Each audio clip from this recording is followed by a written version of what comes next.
Those creeds are bust through fear, bust through the bullshit, bust out of stagnation, and bust into something great. And if you think about whether it's business or leadership or starting a business or life or whatever, challenges, a lot of it circles around those four core ideas. Do not exchange your time for money, okay? Try to do a lump sum service, because it's taken me 30 years to be able to tell you what I can tell you in 3 minutes. I operate very well in the gray area. I operate very well in the unknowns. I operate very well in chaos. If you're operating in the gray area, the unknowns, you're able to shape the future. You just heard some of the highlights from my conversation with Michael Bustin. Today, we're diving deep into how he's building a category of one. We're going to talk about the power of niching down and getting ridiculously specific, and why your last mile experience might just be killing your brand. This is a masterclass in being unapologetically yourself while building a business that actually stands out in a world full of noise. This is Unfiltered Solopreneur. I'm Nikhil. Let's dive in.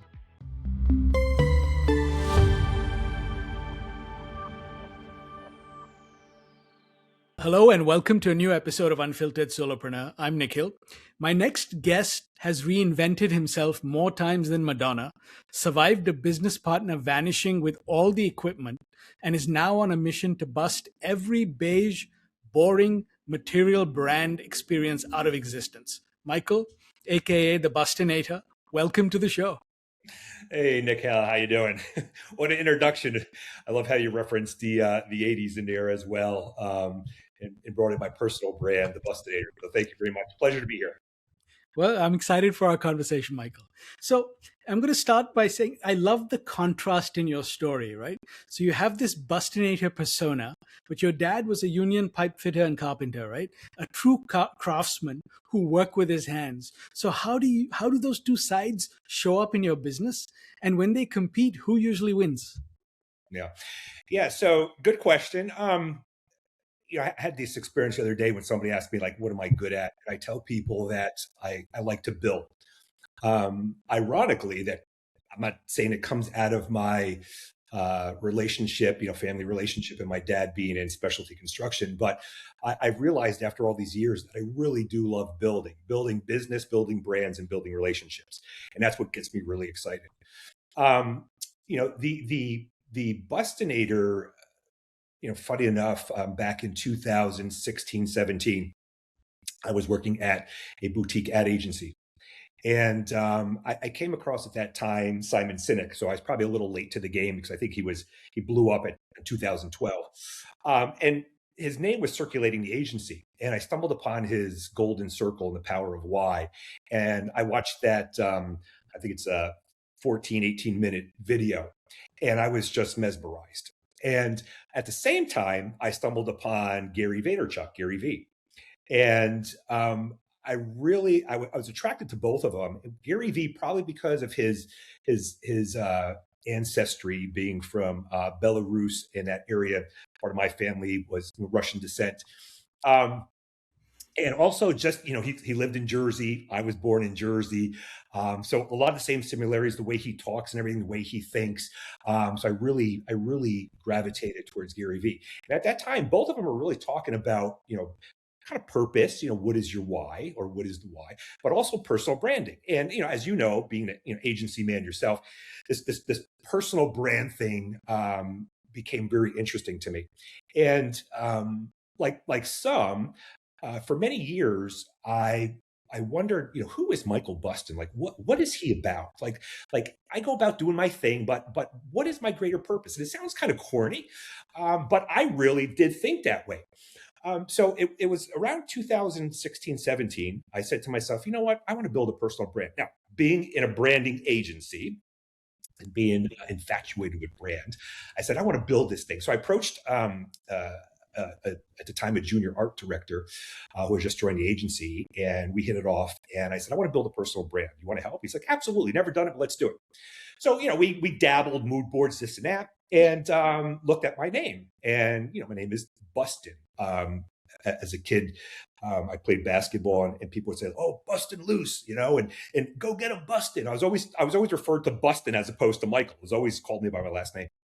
So we came up with this concept, the Bustinator. And at first it sounded kind of corny, but it really grew on me. And as I started using it, people were like, "Oh, the Bustinator." And but more importantly, it was, if you visit my personal brand site, the Bustinator, or.com, it's who I am wrapped up into art direction, imaging, and storytelling. And the whole Bustinator idea really circles around 4 core creeds. Okay. And those creeds are bust through fear, bust through the bullshit, bust out of stagnation, and bust into something great. And if you think about whether it's business or leadership or starting a business or life or whatever challenges, a lot of it circles around those 4 core ideas. Of course, bust comes from the Bustinator. They're hashtags. And so early on, I started using this as kind of a way, and I built the website as a way to kind of express me as a person, almost like a resume outside of LinkedIn. LinkedIn, you can only do so much. But this was like, hey, you want to learn a little bit more about me? You want to see kind of who I am in a branded identity package with messaging or whatever. And that became the Bustinator. And if you look at my current venture, which is Material AF, it says down on the bottom, Material AF powered by the Bustinator. And what I mean by that is these core concepts that I use every day to drive me forward. And, I'm a glass half full kind of person.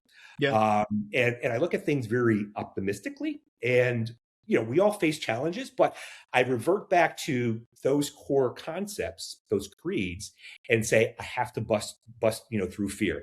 I have to bust through the bullshit because success and greatness will come on the other side of things. I can't be like everybody else and be stagnant and mainstream and kind of same old, which is a bust out of stagnation, which then leads into my tag for Material AF, no beige, no boring. So a lot of this, connects kind of who I am. And as probably yourself and others, what I've learned throughout life and having different careers is I really just want to be myself. Yeah. I just want to be who I am. And I think we all battle that. And I'm at the age where I don't want to say I don't give a crap, but like at this point, I've proven myself. Either you like me or you don't, and this is who I am. Yeah. No, that makes a lot of sense. And you were sort of early to the game, I think, because a lot of people, personal branding has now become this big word that everybody uses, right? From like the heads of state to like, the entry level person is told they need to build a personal brand. So, and I always say you can't really build a personal brand because it's built the day you're born, right? It's just how you, like you said, it's really about being comfortable in your own skin. That's what the brand is about. And that's what I love about what you just described, because you sort of took the elements of your personality that are you, now you're unapologetic about it, right? That's the way I think about personal branding. So now you've reinvented yourself many times, right? Like we just sort of touched on in the opening. Your business partner left you. You started on your own. You've gone agency side. You've worked client side. You've been a C-level executive. So rather than giving me sort of the timeline and the pattern and the jobs, I want to sort of get to the pattern. How do you know it's time to move on? Are there like some inner signals, 2 or 3, that show up for you? Or do you feel like, or is it just the challenge of the next thing? Talk to me a little bit about that reinvention. Interesting question, and a good one. We thought about this. So for me, I think for me, what I tell people is, and this is crazy, I operate very well in the gray area. I operate very well in the unknowns. I operate very well in chaos. And I do not operate well in craziness. Okay. I feel that there's, if you're operating in the gray area, the unknowns, you're able to shape the future. You have a lot of opportunities to shape the future. If there's chaos, if you figure out the chaos, I believe that there's a lot of success to be made in chaos. Okay. And for me, it was kind of always, as I look back on things, it's always been very entrepreneurial, and it's always been for the underdogs.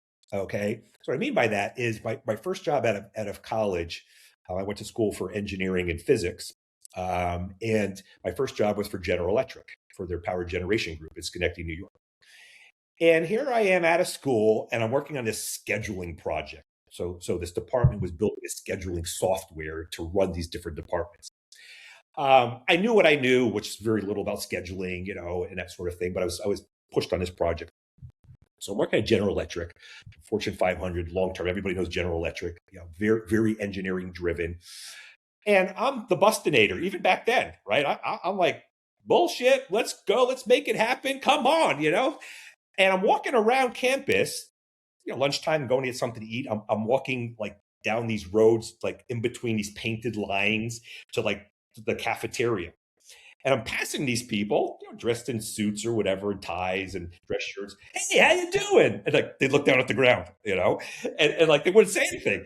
And the buildings I worked in didn't have any windows in them, so I don't know if everything was like hush hush, proprietary or whatever, secret. And it was like, this is crazy. People are crazy. And even back then, I don't remember the situation, but I said something as a young engineer out of school, probably should have said. 3 levels above me came down to my superior saying, Mike, you can't say whatever. And in my mind, I'm thinking like, are you crazy? Like, what do you mean I can't say whatever?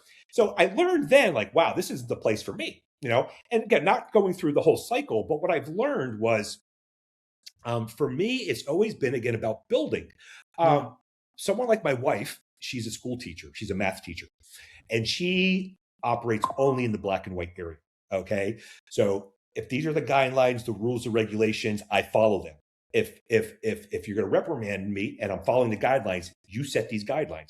She balances the checkbook to the penny. Me, when I used to balance a checkbook, I would say, I think I got about $3,000 left. And if I didn't know, I'd close the bank account, open up another one because it's not that important, But I've realized that for me, it was always kind of following my interests. So it was kind of like, does the business, does the person, does the business itself, the service, the product excite me? And is there an opportunity to do something great? Okay. So can we build this thing to such a higher order that that's never been done before? If you put me in a place where it's, here's the systems and the processes, just follow it and manage a team, I don't work really well. I can manage a team, I could lead a team, but I like to solve problems creatively. I think that goes back to our kind of marketing thing, where in marketing, you're solving business problems creatively. Right. And to me, I think I'm a pretty good problem solver, and I love the challenge of problems, where others, they don't want it. They just tell me what to do and let me go do it. Okay. So everything that I've ever done has, whether it's building my own business or building business for others, or even when I worked, this C-suite side of things, building a global brand for a Chinese materials company. I never built a global brand before. I worked, at an agency where we built brands and global brands for others. I sat in all the DNA meetings. I hobnobbed with strategy teams, creative teams, copywriters, production, but I didn't build a global brand. But when I was approached with the opportunity, I'm like, hell yeah. There's a quote, and I don't know it verbatim, by Richard Branson. I'm sure you ran across this. And it's something to the idea of, if somebody offers you an opportunity and you've never done it before, basically just say, yes, you can do it, and go do it and figure it out as you go along. And that's kind of how I always worked. That did not scare me, So it's really been about building. And I've noticed, again, for whatever reason, it's usually for the underdog. And I think that is because if you're big corporate America, Fortune 100, 500, 1,000, very political. There's this old hierarchy of, management and leadership, and it's follow this rule, follow that rule, shareholders, where when you're in an entrepreneurial setting, it's usually you're wearing too many hats, and it's just like, just go make it happen, Run along the way. And you just work like an animal. And I love to work.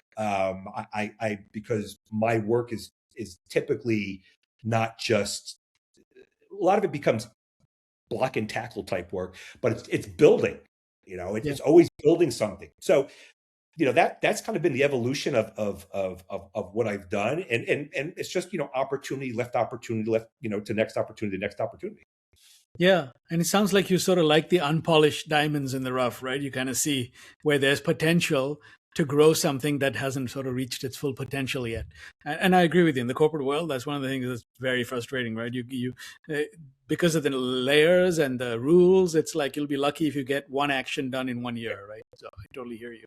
So, but now, as you did this, you also told me you reached a point where you just sort of stopped and you started looking at what excited you, right? Design, architecture, cars, materials, Yes. and materials clicked. Now, Material Brand Critic is such a specific ownable position, right? So was there an aha moment when you hit on that phrase, or did you stumble on it somehow? My last gig, I just said to myself, when I exited, like, okay, what do I want to do now? I said to myself, I'm tired, back to building. I'm tired of building for others to have something just make it all disappear. I developed materials myself and colors. I understand the chemistry and all that. And I love branding. So how can I build a business where there's always something new? I always have content and it's very niche. Okay. So I said, if I stick to design materials, building materials, architectural materials. Now, there's also industrial materials on and on. But if I just stick to that group, there's thousands and thousands of companies around the world that do that. And I said, so what am I going to do? Like, how am I going to get my foot in the door to a point where I can start consulting, whether it's business consulting, strategy, branding, marketing, sales, whatever. How can I get my foot in the door? Even though I have a long list of contacts in my my black book per se. How can I really stand out? And that's where this whole thing came about of the Material Brand Critic and the audits.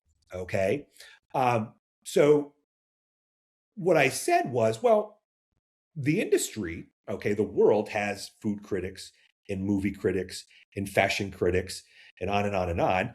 Okay, why not a material brand critic? Now, not a material critic, okay, a material brand critic. Because to me, what's really, really important and usually missed, and again, having been in this industry for 30 years and having audited and seen materials in the biggest architectural libraries in the world, including making our own samples and all that, is there's a lot of focus and emphasis put on making the material.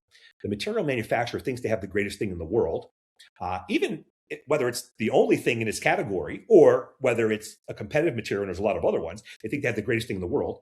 They spend all this time in research and everything, right? Development, on and on and on. And then they get a request from Apple, Google, one of the biggest architectural firms in the world to send out some samples, and everybody scrambles. And they're like, oh shit, we don't have any samples. And they put something makeshift together. They send it out. And then like this person, again, whether it's Google, Apple, design team, biggest design firms in the world, get a box of broken samples, dirty, dusty samples. And that whole expectation and experience, that touch point is lost. Okay.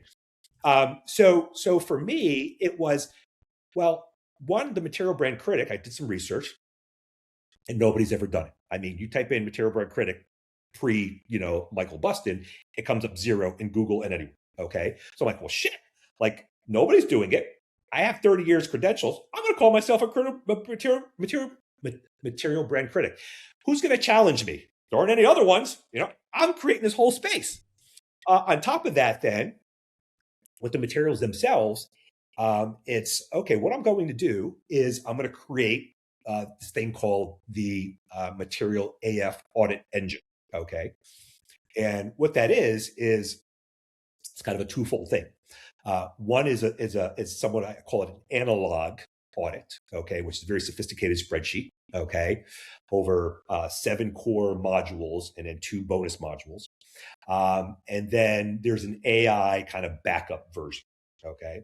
So what I do is these 7 core models, I'm not going through all of them, but it's everything from ordering the material experience. I call it the material brand experience package when I contact people. And then I say, i.e. Samples, sample boxes, collateral, tech data, sustainability data, branded swag, etc. Okay.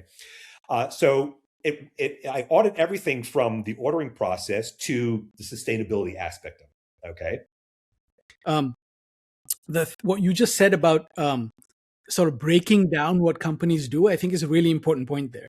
Because I remember UPS sort of figured this out. They were spending so much time on supply chain and getting the package on time and getting it. And then they realized the thing that was impacting their brand the most was whether the delivery driver smiled or not when he delivered it. And that's exactly what you're saying. It's sort of the last mile that people don't think about, right? And I think that's such an important point that you hit on, that I think a lot of solopreneurs and entrepreneurs sort of forget about, is they throw the pieces together that they think are like, they spend so much time on building the product and perfecting it and marketing it and selling it. And then when it comes time to do the last bit, it's sort of just thrown together because they feel like, oh, I already made the sale, now it's happened, right? So I just think that's a really interesting point. Yeah, and I think it's simple, easier said than done, is simply put yourself in the receiver's position. Yeah. What do you want? Period. Like, what do you want to receive? What makes you excited? Now put yourself in their shoes and think about how they might perceive what you're sending them. So, and unfortunately, most people don't do that. They think about themselves or whatever, and they don't think about the big thing in advertising, right? And marketing is what? The customer. Customer. It's not what you want. You got to understand the customer's psychology. You got to think like the customer, do what they want, love your customer, and the rest will happen. But most people do what they want to do or what they think they need to do or whatever, which is why that third-party perspective, and put yourself in the customer's shoes is very important. Yeah, and exactly. And I think that's the piece most people forget, right? They do 90% and they forget about the 10%, which is what I love about what you do. But now going back to what you do, so you actually critique the whole thing, right? You said you have a number of different factors. You sort of look at every element from the packaging to the label to how it's shipped, how it comes out, everything. Now, you posted something recently on LinkedIn, right? Saying that someone actually said that your message was too harsh because you deal in sustainable materials and they felt like your no beige, no boring positioning was too edgy. Now, that's to me a fascinating tension, right? Being bold in a conservative industry, which you are. So, how are you navigating that? Are you willing to sort of repel some people to attract the right ones? Or have you sort of found yourself softening your edge? Again, great. I'm glad you looked at the content. That was, it's like in any business, okay? You go into business and you think you know everything and you want to know everything and you don't want to, you want to appear that you know everything. You are the expert. I mean, I am the critic. I'm telling people I'm the critic. I mean, I've had people say to me, oh, so actually with that, somebody has said, when I posted that, somebody said, oh, somebody actually critiqued the critic, Yeah. and it's something typically you don't do. You're a solopreneur, you're building, you're going on your way, you're running 1,000,000 miles an hour, trying to do everything, and you're not thinking these things. So that was actually a very, very interesting opportunity. Okay. And I don't look at things as, bad things, it's an opportunity. And when that came about, the first thing that went in my head is probably would go in anybody's head. It's like, what do they know? Like, no, that's not what I mean. Well, they took it that way based on my content. Right. So, which is why it's so important when you're writing and producing content to read it over and over and again, put yourself in other people's shoes. Again, no beige, no boring. Bustinator, it's all about, rebellion, man. Let's go. Screw everything, right? And it's not for the sake of standing out to be different. It's just, goes back to marketing, competitive analysis, marketplace opportunities, okay, positioning, et cetera, et cetera. So it was interesting when she said that, and my thoughts initially went like, "What the hell do you know?" But then I started analyzing it. I sat back and I said, "Wait a second. It's not about color, okay? It's about complacency. It's about the status quo. It's about fitting in.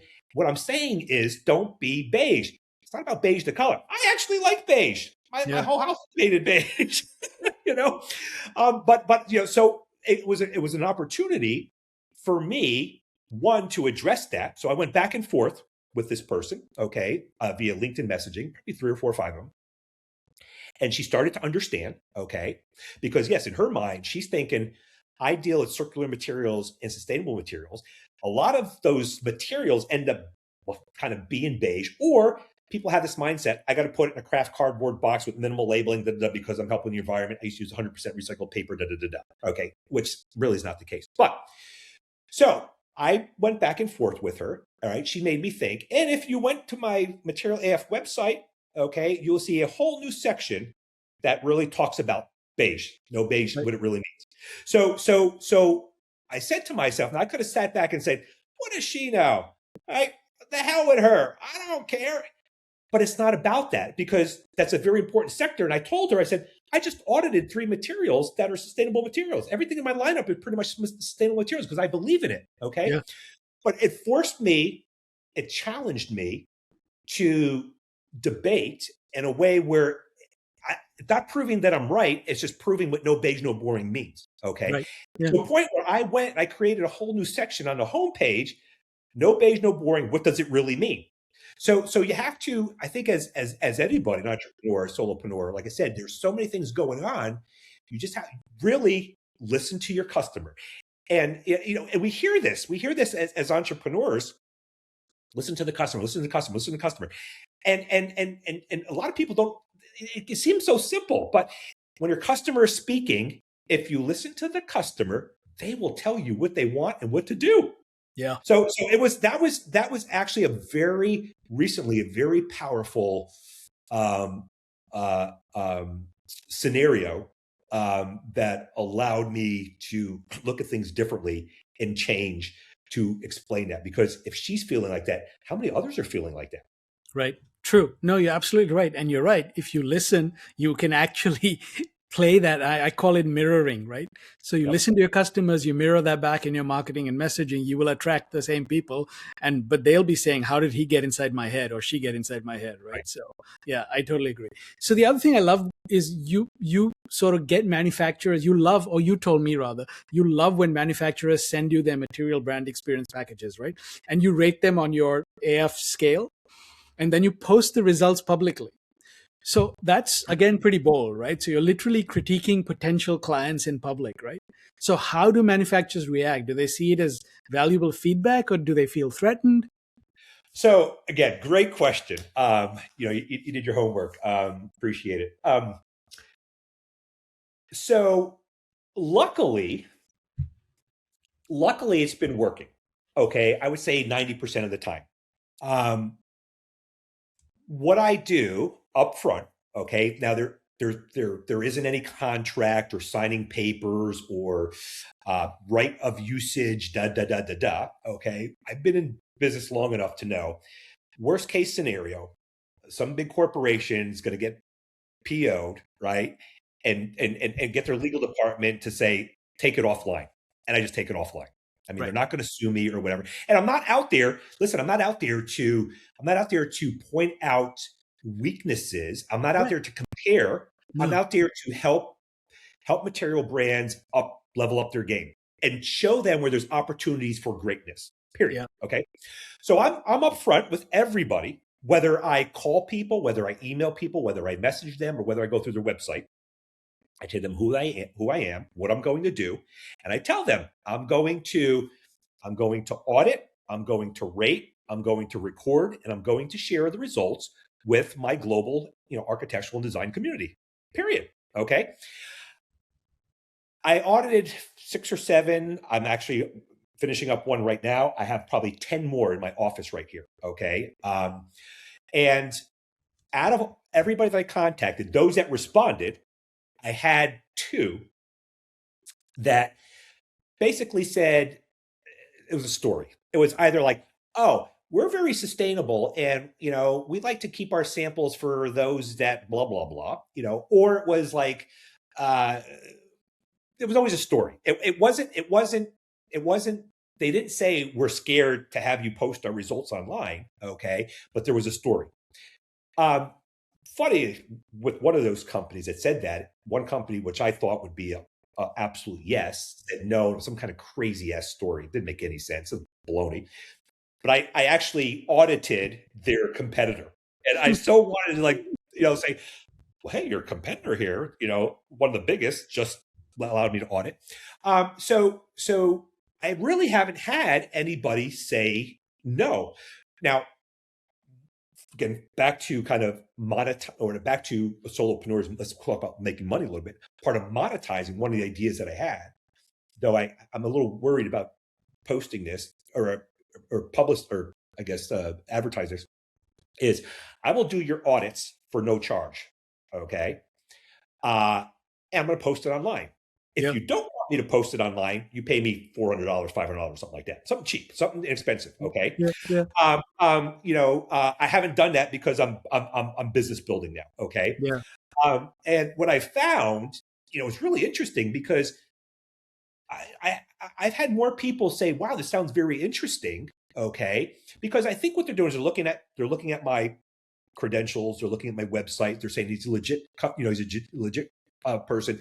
They're looking at the other audits, they're seeing that I'm not doing anything maliciously. Okay, and all of them, I'm giving them a report that has a $2,000, $3,000, $4,000 value for no charge to say, Here you go. Okay, but the exciting thing, and this is kind of what keeps me going, is because I'm doing things kind of pro bono-ish, for the most part. I do have some paid gigs as well.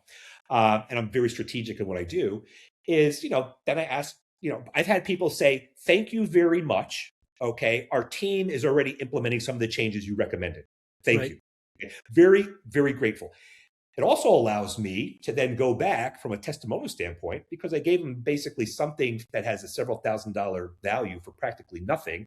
I get a testimonial and they're like, oh, Material AF was fantastic. The process was cool. They gave us all this information. We had no idea. Thank you very much. We're grateful, So it's been really interesting, and what I haven't done yet, I do have some in my office that are really big brands. You would think, why not go to the real big boys and girls first? Let's go to the UPSs and the da-da-da-da-da-da. And once we get them, then we can court everybody. I started off kind of the other way, but not necessarily started small. I just started with those that kind of appealed to me at the right place at the right time. I'm looking online. I'm like, this is a cool company. Contact them, right? But I do have some really big names in here. And so it'd be interesting, but I haven't had anybody come back and say, take down the content or we disagree. I challenge somebody. And I've had my very first one was an audit of a concrete materials company. My business that I had and sold was a concrete materials company. I was one of the leaders in the United States of what we did. And, straight up, their presentation was awful. And they're spending a lot of money on the commercial side. Their presentation was awful. I was in their business. I would have been a competitor. And it was, and I put it out there like, listen, I didn't put it out there that I was in the business. I just said, these are the areas, for opportunities to improve the experience. So it's been, like I said, it's been very, very exciting. And from a content perspective, you're in the same boat. We're always looking for content. For me, as I said in one of my posts, like every week, it's like Christmas time. I get packages from all around the world. I don't know what's in them. I mean, and so when I open them up, sometimes like, oh, that's awful. Or sometimes, wow, I've never seen anything like that before. And then just, the content that it gives me is just phenomenal, So it's been a great experience. And I haven't had really, luckily, thankfully, I haven't had a whole lot of opposition. Yeah, no, that's great. And also, like you said, you are providing value, right? It's coming from a good place. You're not some person who got on Instagram and is poking fun at, just basically, because anyone can be a critic, right?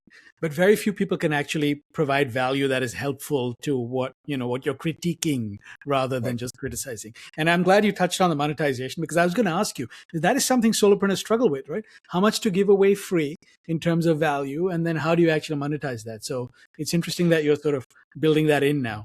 Yeah, and you're in a kind of a similar boat, knowing what little I know about your business, but a lot of solopreneurs, and we've all read it, it's as a consultant, it's very, very hard to exchange. We've all read this. It's hard. It's very hard to exchange time for money. Yeah. And I will stress this like others do.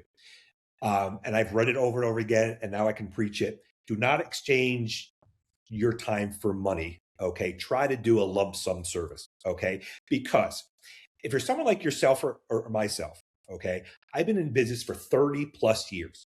Okay. I could look at a sample right now and tell you, I have to right in front of me how they were cut, what type of machine they used to cut them, whether it was a circular saw type blade, whether it was a 3-axis CNC type machine, you know. And now that took me 30 years to look at something that quick and figure it out.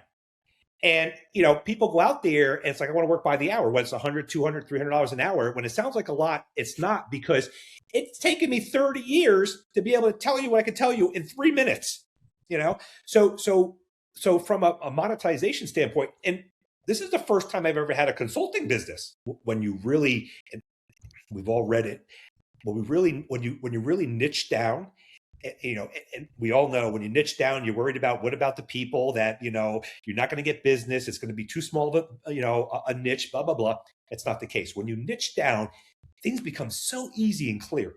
They really do. Like for me, it's material manufacturers, preferably C-suite, okay, or leaders, okay, those that are decision makers, and material marketers. Why? Because the brand experiences, material experiences fall under branding and marketing. I was a branding and marketing expert in that world.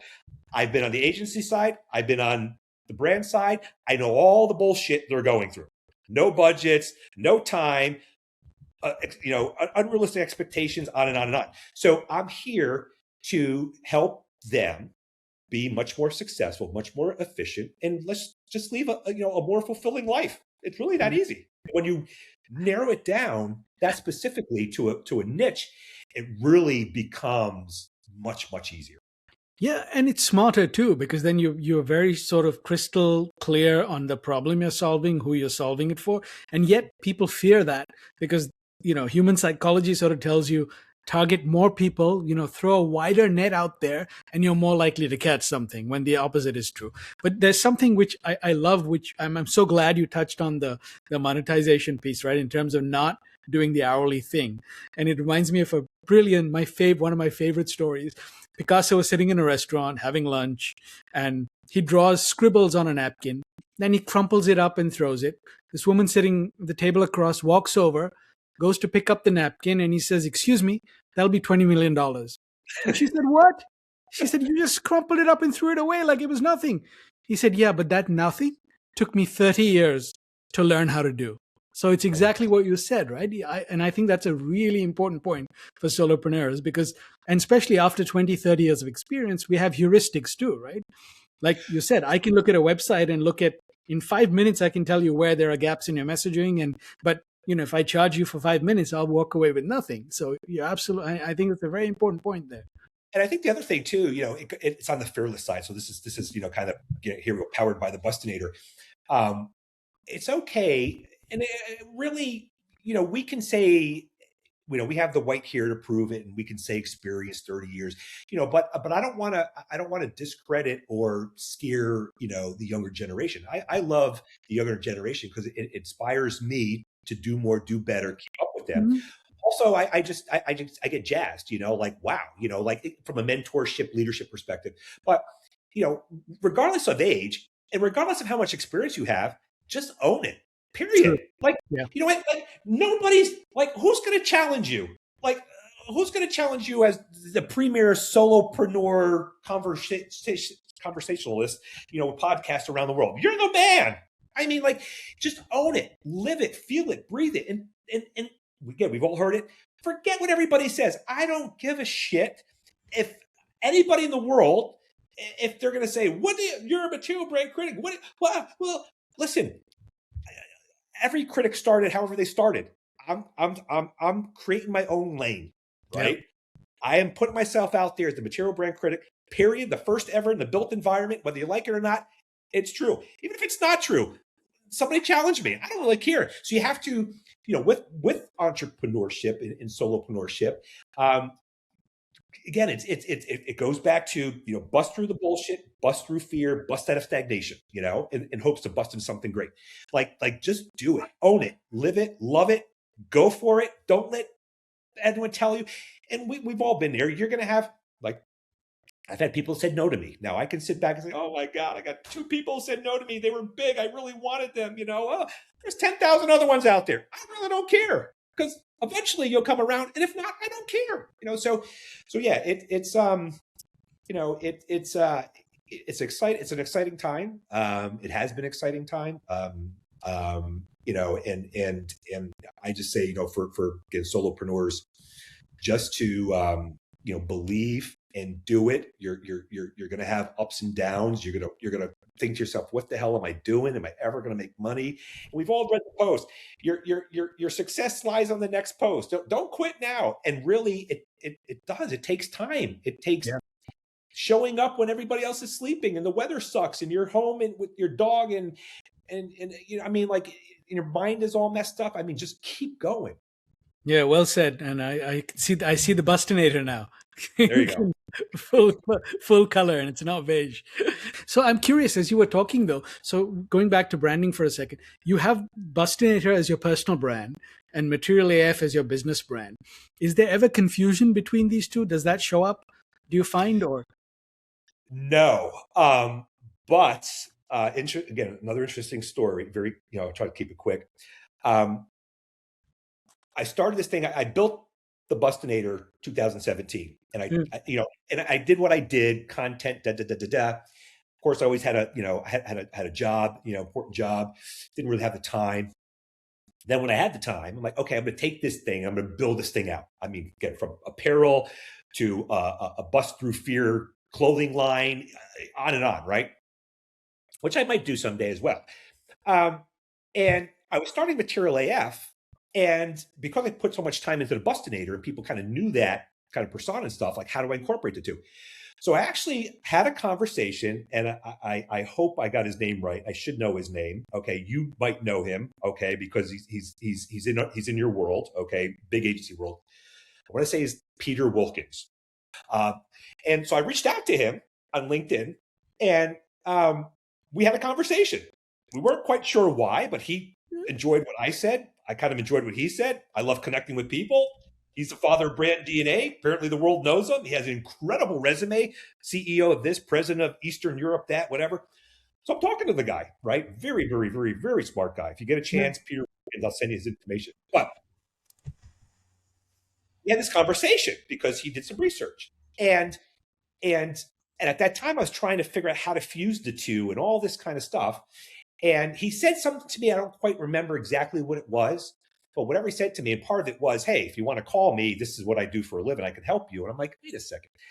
It was something he said. And again, I can't articulate what it was, but that's when I stumbled upon, the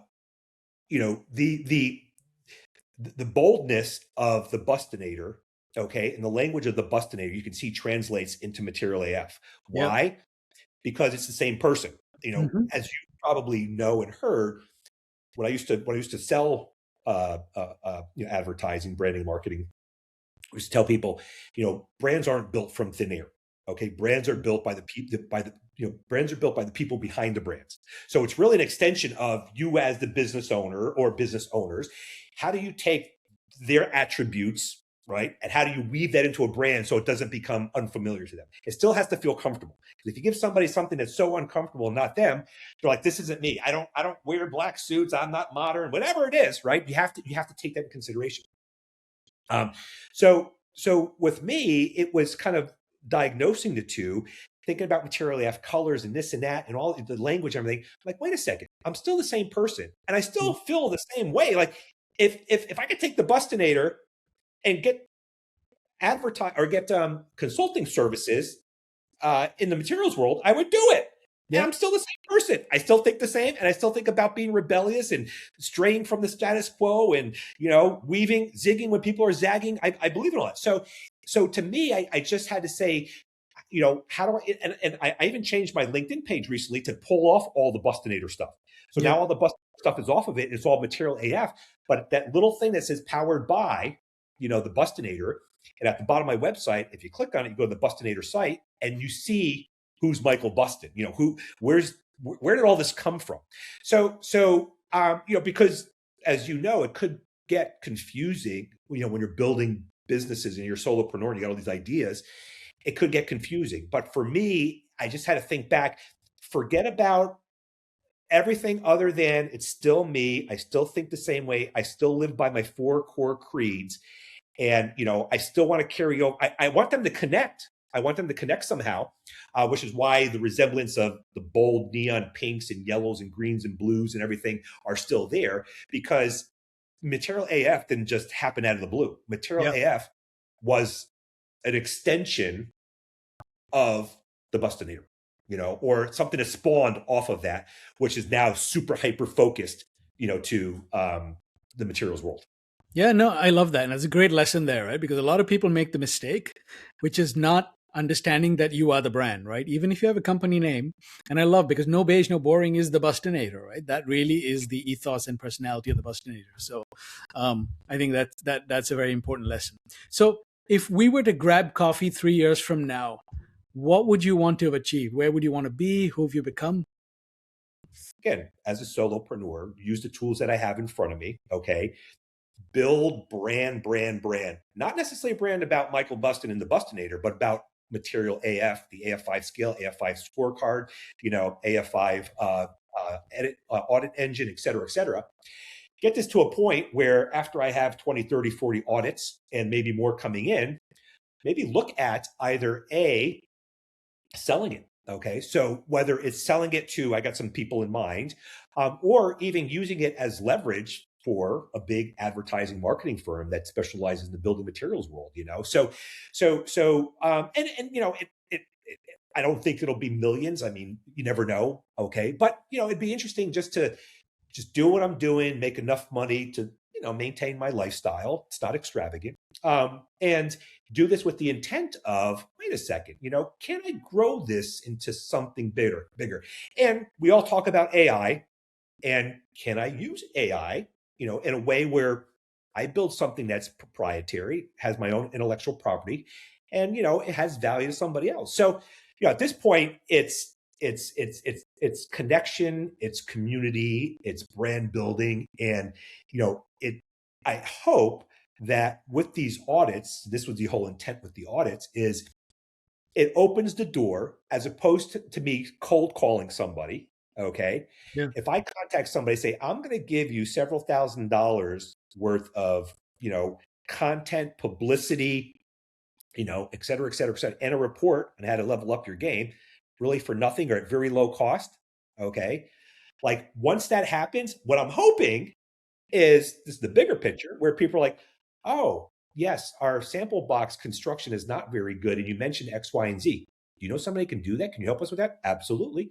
Oh, our sample labels, you mentioned die cut, this, that, and the other thing, more real estate for whatever. Can you help us with that? Absolutely.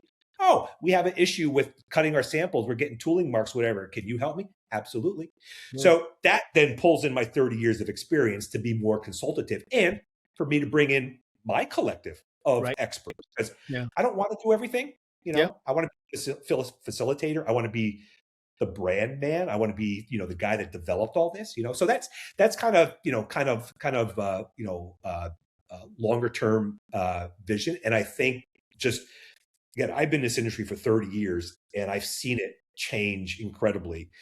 There's a lot of opportunities for a lot of different people that want to think non-traditionally, So I'm hoping that, like that, and what I'm doing, I hope, and I think, and I haven't exercised yet the publicity and advertising side of what I'm doing. My marketing is content development and, implementation and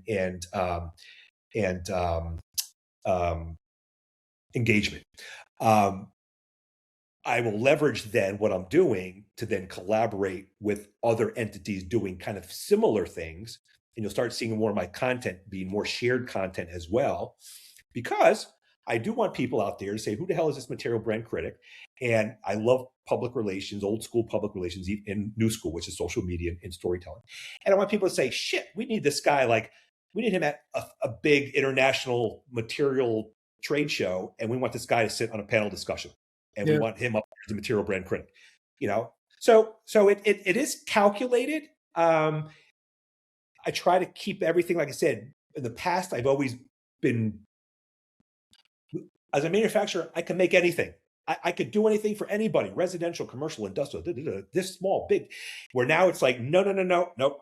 100% material manufacturers, material marketers. Okay. Yeah. As far as, the demographic and partial psychographics. Yeah, no, I love that. And I look forward to seeing you on those stages, Michael. So, if you could offer one piece of advice to someone wanting to start their solopreneur journey, what would you tell them? To me, it's simple because this is the way I think. Just do it. Nike, we've all read the books. There's thousands and thousands of posts out there. Again, bust through fear. I mean, there's, and I'm just reiterating, there's never gonna be a proper time. Either you can't afford it, you can't, you know what I mean? That's why I love Gary Vee. Just do it. Like, stop complaining and just do it. Because, as they say, the fear of resentment when you're older, saying, I wish I would have, is far worse than, trying something and failing, which is why I'm bust through fear. And there's never going to be a right time. You're never going to have enough money. The economy is not going to be right. All those things, like, just do it and know that it's going to take time. Okay. Yeah. Don't be afraid. Now, if you're smart, which requires a lot of work, is don't quit your job. And I've done this before, and just start something. Okay. Yeah. I'm like, screw it. I don't care. I'm just quitting my job. If you can moonlight or whatever you want to call it, okay, do that until you feel it's comfortable. Yeah. If you're in a position, if you're not, but it's really, it's be fearless and really just do it and go like this. Okay. Be open to people helping you succeed. I do believe 1,000% in hanging out with people that are smarter than you, hanging out with people that maybe dress better than you, hanging out with people that maybe talk more sophisticated than you, and I say that if you want that, okay? Because if you hang around your tribe and your kind, or anything, I don't want to say lower, it's not a lower thing. You have to, if you want whatever they want, what they have, you have to be in that game. And you have to break through the fear to be able to step outside of your comfort zone and whatever it is, whether it's network or put your face out. Yeah, no, I love that. I think that's really good advice for somebody wanting to start. There's, like you said, there's never a right time. And I always say, leap and the net will appear, right? Because until then, it will not. So that is go ahead. And it helps. I think what we're all learning, it does help to have a community of like-minded individuals around us to feed off the energy and propel us forward. Because it is true, misery breeds misery. And when you're hanging around naysayers and woe is me, I just, that shit drives me crazy. So I love conversations like this where we're smiling. The enthusiasm is contagious. It's like I'm like, I get off this call, it's 6:10 Eastern Standard Time. I'm ready to go. Like, I'm ready to finish my audit. Like, you just jazzed me to go. That is so powerful that, so if you're a solopreneur and you're out there and you're scared and you're worried and you're alone, I'm telling you, it's so easy nowadays to join a community. And you don't even have to go out anymore and open up the door into a room of 100 people and feel awkward. So that's a great way to get to our rapid fire round. So I'm just going to throw 5 questions at you and just give us what you got. If you could only keep one thing from the 80s in your life forever, what would it be? Oh my God.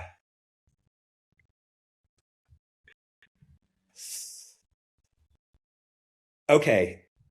All right. So, all right, I got it. There's a lot of things things coming to mind. Okay. From the Lamborghini Countach posters on my wall to, Miami Vice. And so it might be 2 things. So I was big into Miami Vice. And I was a Don Johnson, I lived up in the North Country, upstate New York. So I was in the boondocks, right? And I had the opportunity to move around, and I would dress like Miami Vice, like padded shoulders, pastel colors and stuff. And people up in North Country thought, this guy's whacked, But I had a plaid blazer with the shoulder pads and stuff, like a Don Johnson plaid blazer that had like all these pastel colors in it. I ended up bike racing, BMX racing. I missed that era of my life. I was very, very good I was semi-pro, and the bike that I had, I used to, because I built it all by hand. I would I would actually, after bike races, I'd bring it up to my bedroom. Okay. And I had a black and white checkered bedroom. My bedroom was pure 80s, black, white, checkered, and red. I'd bring up my bike and I would clean it and polish it and everything in my bedroom, right? I had a custom cover made for it. I love it. The sexy and the sentimental. You'll bring them both. If you could have a drink with any designer or architect from history, who would it be and what would you ask them? Oh, that's good, actually.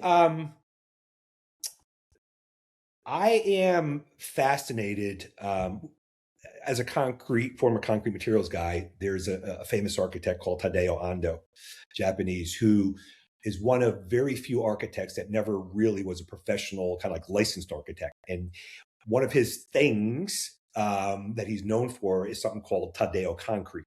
So he built these phenomenal, worldwide, public buildings, with this thing called Tadao concrete, which was beautifully formed. And it's a very, very hard thing to do on a large scale. He's still a living, award-winning, architect. And I'd probably sit down with him and really rap about concrete, like how, why concrete, what was his, obsession with getting large scale structures to a point where he was using a material that, has a lot of, intricacies, idiosyncrasies about it. So to manipulate it to do what he wanted to do on a large scale is pretty fascinating. And why, to a point, to finesse it almost transform it into a material that it's not. I would sit down and rap with him about concrete. Yeah. Well, I hope he's listening. Tadeo, you know who to call. Right here, let's get some Tadao concrete samples. One material that describes your personality.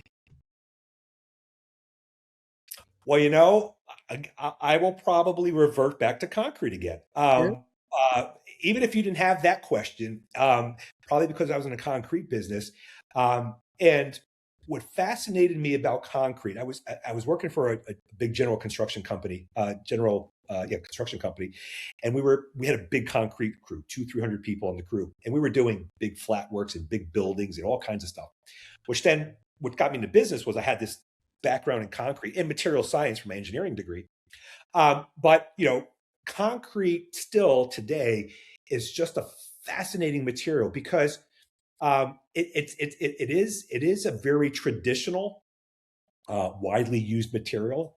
Concrete, is the second most widely used substance on Earth. Up against water, and it's a very, very fascinating material. We think of it as industrial and sidewalks and this and that, but based on formulations and forming techniques and fibers and all this kind of stuff, it could be manipulated in so many different ways. So it can go from a very traditional material to a very modern and, kind of a bold material. Okay, so even though it's a mainstream material, it's been around for thousands of years, it can be manipulated. Like today, you have very thin, flexible concrete. You have light, you have illuminated concrete, translucent concrete. You have concrete being made with recycled materials. I mean, so it's a medium in a binder that continues to evolve over time, and in my opinion, be bold. While we think it's gray, it can be thousands of colors using a white cement as opposed to a gray cement. So I think like my brands and such, it's a material that can fit in anywhere and really do anything. It's a magical material. Yeah, I love that. I can see that. And I have to tell you, kudos to you. No one's ever made concrete that interesting for me to listen to. You're good at what you do. A whole other topic. What's one fear-busting move that works every time because it forces action, not feelings? Ooh, man, you got some good questions. One fear-busting move. I think it goes back to, again, the fear-busting idea or move is to be fearless. I mean, it's fear seems to hold us back. I mean, I've run into so many people when I tell them what I do, or even part of my journey, like, wow, like I've had people tell me, oh, I've been in the printing industry for 30 something years. My career is not as exciting as yours, colorful as yours. Like, how do you do that? And it's not like I set out to do that. I mean, we all have our stories and our journeys. For me, it's the next thing. Again, it's building. And I feel my first business was, it was a complex business. I didn't sit down and really think about it. I didn't think about expenses and costs and overhead and and I just worked really hard. Where now I'm trying to work, the quote smarter, but really for me, it is a fearless attitude. It's nothing business wise. Nothing really scares me. Like, I get great joy. I get tremendous joy out of reaching out to those, I'll say, bigger than me, whether it's title, whether it's they're running a multi-billion-dollar corporation. I will hobnob and connect with the biggest of the big. And I don't care if they respond or not. If they respond and say, who the hell are you? Fine. But I've learned, and I'm sure you have as well, like, what holds others from doing that is fear. And when you're younger, you don't quite understand it. Like, fear you're going to make a mistake, fear you're going to be let down. I enjoy it. I enjoy someone telling me, leave me alone, you're crazy. So for me, it's again, it's that thing, fear, which is why it's so part of, I think, of not only Material AF, but also the Bustinator is bust through fear. Yeah, no, that works. That's good. Last one. What's the prettiest thing that ruins a brand experience for you? Okay, so the way you phrased it, I'm going to answer it with brand elements and components as opposed to brand DNA, that sort of thing. Sure. You phrase it. I think, quite honestly, it's over design. Yeah. So it's if you look at my last post, I think it was what I posted actually yesterday or even today or whatever. It's I believe in executing against brand strategy. Okay. So brand strategy, and a lot of people, better than anybody, don't understand what the hell that means. Brand strategy first, marketing on top of brand strategy, communication plan to execute. Okay. And now, if your brand strategy and your art direction strategy and your messaging strategy, et cetera, is dialed in, and it's like, we need to be bold and we need to be a lot. Okay, fine. But I think my post said sometimes people overcompensate.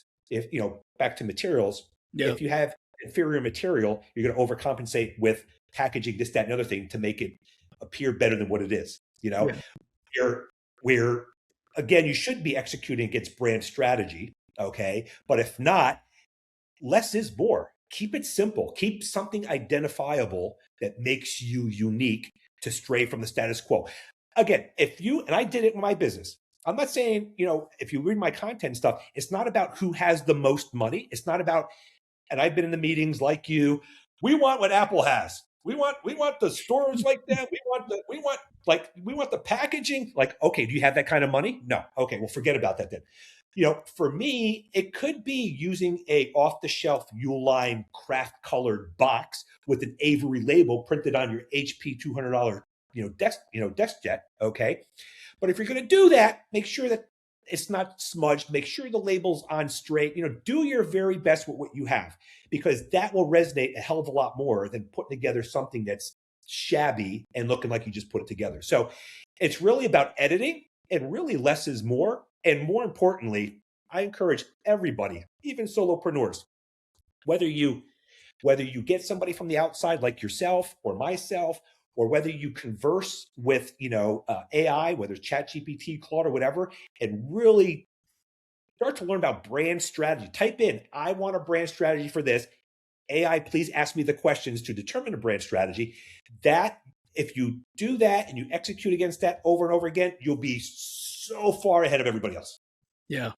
Well, I agree. Great note to end the show on, Michael. Thank you so much for such a Well, fun conversation and for busting so many myths and honestly for making cement sound sexy. So kudos to you for that. yeah, well, thank you for having me. This has been awesome. Love the energy. Love what you're doing. You know, the solopreneur market is, I think, a market that doesn't get a lot of attention. I think entrepreneurs shadow, or if they put solopreneurs in their shadow. And I think it's important for them to know that there are people out there like us that are doing our thing, and there are communities. Get involved. Call us anytime. We're here. To help you. Bust through the bullshit and bust into something great. Absolutely. Find your tribe, right? Thank That's you. right. Yeah. What I love about Michael's approach is that he's proving you don't need to invent a new product to be a category of one. You just need to apply your unique DNA to a specific problem. Here's what I want you to take away from our conversation. First, Michael did something that most solopreneurs struggle with. He got specific, not kind of specific, ruthlessly specific. He looked at the world he actually knows, design and architectural materials, and asked, how do I stand out in a space that's too big if I try to be everything? Then he narrowed the lane and gave himself a title that creates instant clarity. I'm a material brand critic, not a generalist, not branding, a critic. Look at how you currently describe what you do. If you can swap out your name with 10 other people in your field and the description still works, you're not specific enough. Your positioning should make it crystal clear who you serve and what unique lens you bring.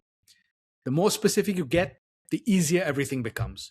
All your content, your outreach, your pricing, all of it. Second, stop ignoring the last 10%. Michael pointed out that many companies spend thousands on R&D and creation, but then send out dusty, broken samples in unappealing boxes. As a solopreneur, your last mile is that final touch point. The welcome email, the onboarding PDF, or how you deliver your final files. If there is a disconnect between your shiny website and your actual delivery, you lose trust. So pick one customer journey this week: lead magnet, onboarding, proposal, delivery, then rate it like a critic would. Where are you sending the dusty, broken samples? Fix that first. Third, when someone pushes back on your positioning, don't get defensive, get precise. Michael got challenged on no beige, no boring by someone who felt it was too harsh for sustainable materials. Instead of shrugging it off or fighting to be right, he listened. He realized that if one person felt that way, others likely did too. He then used that feedback to create a whole new section on his website explaining what it really meant. That is brand clarity in action. When the market pushes back, it's showing you the gap between what you meant and what they heard. And that gap is where trust erodes. So instead of treating it like a personal attack, treat it like free market research. Use it. Finally, I'll say this. Fear is probably costing you more than any business expense on your P&L. Michael's entire brand is built on busting through it. And the thing about fear, it doesn't go away when you get more successful or more experienced. You just get better at recognizing it and moving anyway. So if you're sitting on an idea, waiting for the perfect time, waiting to have it all figured out, you're not being strategic. You're just being scared. And scared doesn't build a solo business. So here's your action step this week. Identify one move you've been delaying because you don't feel ready. Whether it's reaching out to a big prospect or launching a new service, do it today. Don't wait for the fear to vanish. Just outwork it. Strategy starts with action, not perfection.